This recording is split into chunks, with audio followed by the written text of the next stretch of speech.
Oke, halo Imam, bisa jelaskan tentang penelitian kita saat ini? Halo, kami adalah mahasiswa informatika dari Universitas Tanjung Pura. Dalam kesempatan kali ini, kami akan memaparkan hasil penelitian kami yang berjudul Persepsi Mahasiswa Terhadap Software Bajakan, Studi Risiko Kejahatan Cyber di kalangan mahasiswa Tanjung Pura. Penelitian ini kami laksanakan untuk memahami bagaimana persepsi mahasiswa melihat penggunaan software bajakan dan apa saja risiko cyber yang mengikutinya. Kemudian, apa sih latar belakang dari penelitian ini? Hal tersebut akan dijelaskan oleh Ragil Amirzaki. Penelitian ini dilatar belakangi oleh maraknya penggunaan software bajakan di kalangan mahasiswa. Alasannya pun beragam, mulai dari harga software legal yang mahal, kemudian akses software ilegal, hingga pengaruh lingkungan sosial. Padahal, penggunaan software bajakan bukan hanya melanggar hukum, tapi juga meningkatkan risiko serangan siber seperti malware dan pencurian data. Kondisi ini mendorong kami untuk mengkaji lebih dalam persepsi mahasiswa terhadap masalah ini, khususnya di Universitas Tanjung Pura. Untuk tujuan dari penelitian ini akan dijelaskan lebih lanjut oleh Faris Aska Riani. Tujuan utama dari penelitian ini adalah untuk mendeskripsikan persepsi mahasiswa informatika Universitas Tanjung Pura terhadap penggunaan software bajakan dan resikonya terhadap kejahatan cyber. Dengan memahami persepsi ini, kami berharap dapat memberikan kontribusi dalam meningkatkan kesadaran hukum digital dan keamanan cyber di lingkungan akademik. Berikutnya, rumusan masalah dan manfaat akan dibawakan oleh Syarif Farido. Baiklah, kita akan bahas tentang rumusan masalah dan manfaatnya. Rumusan masalah dalam penelitian ini adalah bagaimana persepsi mahasiswa terhadap penggunaan software bajakan dan risikonya terhadap kejahatan cyber. Adapun manfaat penelitian ini terbagi menjadi dua, yaitu manfaat teoritis, yaitu memperkaya kajian perilaku digital dan etika teknologi. Kemudian ada manfaat praktis, yaitu sebagai dasar penyusun program edukasi hak cipta dan keamanan cyber di perguruan tinggi. Kemudian pembahasan selanjutnya yaitu metodologi penelitian yang akan dibahas teman saya, yaitu Michael Delver. Metodologi penelitian kami menggunakan metode kualitatif dengan pendekatan fenomenologi. Untuk pengumpulan data dilakukan dengan wawancara semi terstruktur. Kami mewawancarai mahasiswa aktif yang pernah menggunakan software bajakan, kemudian dianalisis menggunakan teknik tematik. Untuk lokasi penelitian dilakukan di Universitas Tanjung Pura dengan pemilihan responden secara purposive sampling. Selanjutnya kita akan masuk ke perjalanan kami dalam melakukan penelitian ini yang akan dibawakan oleh Faisal Iqbal Ismail Dianugroho. Selanjutnya adalah proses tiap pertemuan. Penelitian ini dilakukan secara bertahap. Pada tahap pertama kami menyusun instrumen wawancara. Kemudian pada tahap kedua dilakukan untuk mewawancara lapangan secara langsung. Kami di sini akan melakukan wawancara secara langsung dengan saudari selaku mahasiswa Universitas Tanjung Pura dan menggunakan software bajakan. Selanjutnya, kami melakukan transkrip data dan analisis tematik di tahap ketiga dan keempat. Seluruh proses dilakukan secara kolaboratif oleh tim melalui diskusi aktif, pembagian tugas yang seimbang. Selanjutnya adalah hasil penelitian yang akan dibawa oleh Dava Noval Akbar. Dari hasil wawancara yang telah kami lakukan, kami menemukan 5 poin utama.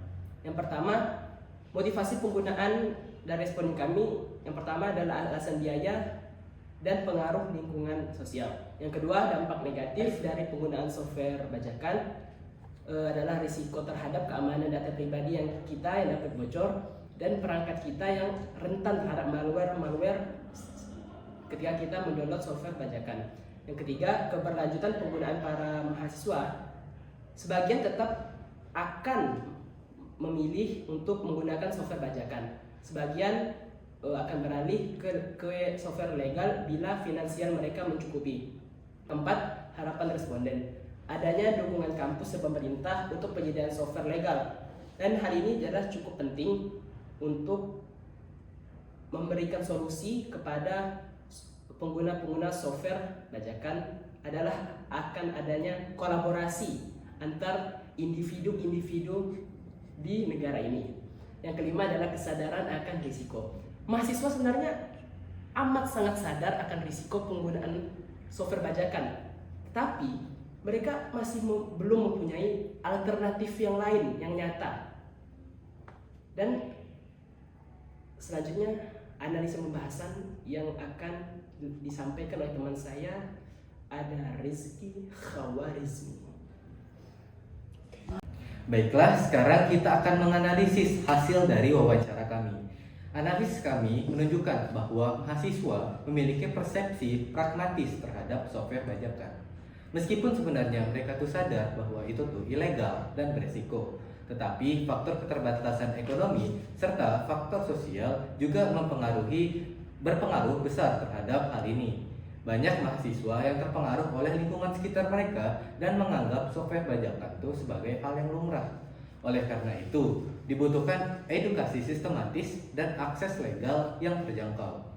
Nah, selanjutnya kita akan membahas kesimpulan yang akan dibahas oleh Geraldo. Kesimpulan dari penelitian ini adalah bahwa persepsi mahasiswa terhadap software bajakan didominasi oleh kebutuhan praktis dengan kesadaran risiko yang masih belum diimbangi tindakan nyata. Diperlukan kerjasama antara kampus dan pemerintah untuk menyediakan solusi konkret seperti akses software legal, edukasi HKI, dan peningkatan cyber security awareness. Penelitian ini diharapkan dapat menjadi bahan pertimbangan untuk mendorong budaya digital yang lebih etis dan aman di lingkungan akademik. Baik, karena kita sudah selesai penelitian, ini ada beberapa pesan-kesan kami. Jadi gimana Sal, penelitiannya Sal? Semoga hasil penelitian ini bermanfaat bagi mahasiswa Universitas Tanjung Pura dan mahasiswa universitas yang lainnya. Terima kasih. Michael Devin, gimana Michael? Ini penelitian kita ini seru karena kita sama teman kan kita cari info, cari tempat di mana kita mau wawancara. Jadi intinya seru. Seru banget ya? Seru. Aska. Ya. Ini pesan-kesannya gimana nih? Saya suka karena saya dapat eksplor berbagai jurnal-jurnal yang ada. Wih, Anda suka baca berarti ya? Suka banget. Kita sama.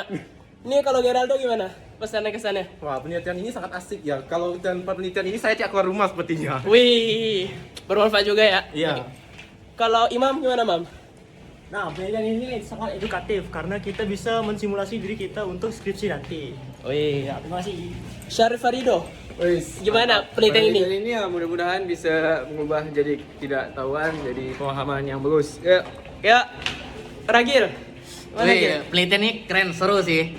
Semoga kita semua tetap menjadi edukatif, tetap menjadi inovatif. Oke.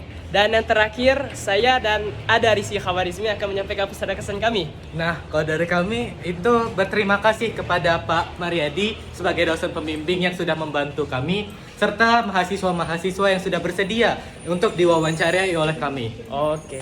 Terima kasih Pak Mariadi dan semua responden yang telah kami ajak kerjasama. Terima kasih. Pesan dan kesan dari saya, yang pertama itu ada kesan. Menurut saya topik yang mereka bahas yaitu kelompok 2 itu sangat baik dan sangat relevan dengan keadaan zaman sekarang, yaitu di mana banyak orang yang lebih memilih untuk menggunakan software bajakan atau perangkat lunak bajakan dibandingkan dengan perangkat lunak yang legal. Sehingga banyak terjadi kebocoran data dan lain sebagainya. Menurut saya topik ini sangat bagus dan sangat harus diangkat untuk diteliti. Untuk pesan tersendiri, pesan untuk kelompok 2 yaitu semoga kelompok 2 kemudian hari akan menjadi peneliti yang lebih baik dan dapat menyusun penelitian dengan lebih jago dan lebih